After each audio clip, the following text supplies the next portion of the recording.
কি পুজো বাজার করতে এসছো?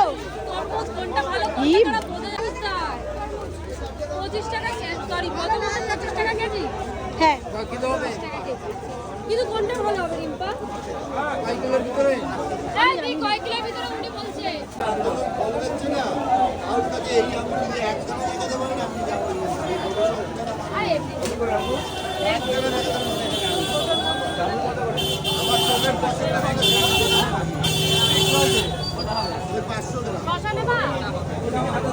আরে বাবা নিচ্ছে একটু দাঁড়া নিচ্ছে।